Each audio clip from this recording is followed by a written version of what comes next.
Well, hello. It's been a while since I've read. I've been so busy with lots of fun stuff, but I've missed the story. And it's only the screen showing because I've been doing housework and you don't want to see my messy hair. So let's continue with our wonderful story of wonder. And he is at camp.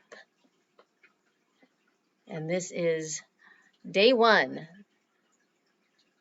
The bus ride went really fast. I sat by the window, and Jack was next to me in the aisle seat. Summer and Maya were in front of us.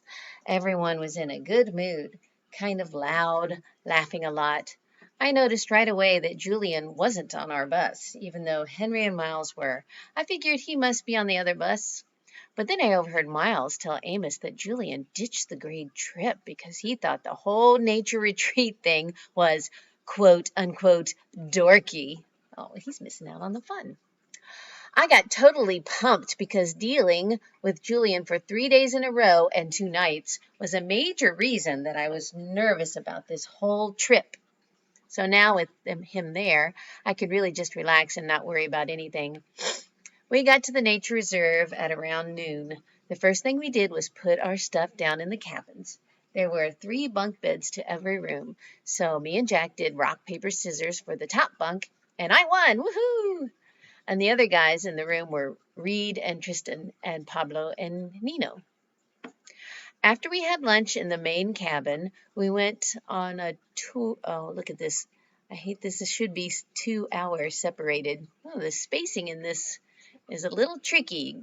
You can really see how spacing words correctly is very helpful. 2 hour guided nature hike through the woods.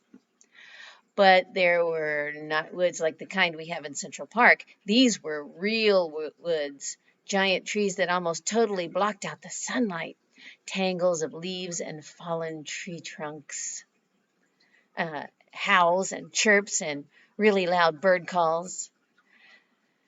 There was a slight fog, too, like a pale blue smoke all around us. So cool.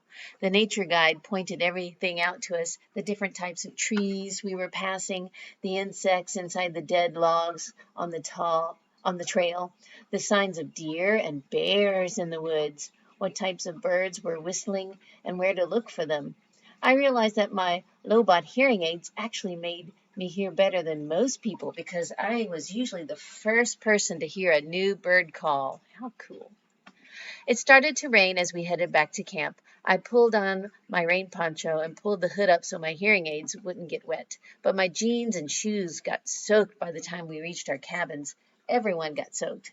It was fun, though. We had a wet sock fight in the cabin. Ooh. Since it rained for the rest of the day, we spent most of the afternoon goofing off in the rec room. They had a ping pong table and the old style arcade games like Pac Man and Missile Command that we played until dinner time. Luckily, by then it had stopped raining, so we got to have a real campfire cookout. The log benches around the campfire were still a little damp, but we threw our jackets over them and hung out by the fire, toasting s'mores and eating the best roasted hot dogs I have ever tasted. Mom was right about the mosquitoes. There were tons of them, but luckily I had spritzed myself before I left the cabin and wasn't eaten alive like some of the other kids were. I loved hanging out by the campfire after dark. I loved the way the bits of fire dust would float up and disappear into the night air, and how the fire lit up people's faces. I loved the sounds the fire made too, and how the woods were so dark that you couldn't see anything around you, and you'd look up and see a billion stars in the sky. The sky doesn't look like that in North River Heights. I've seen it look like that in Montauk, though, like someone sprinkled salt on a shiny black table. What a beautiful simile!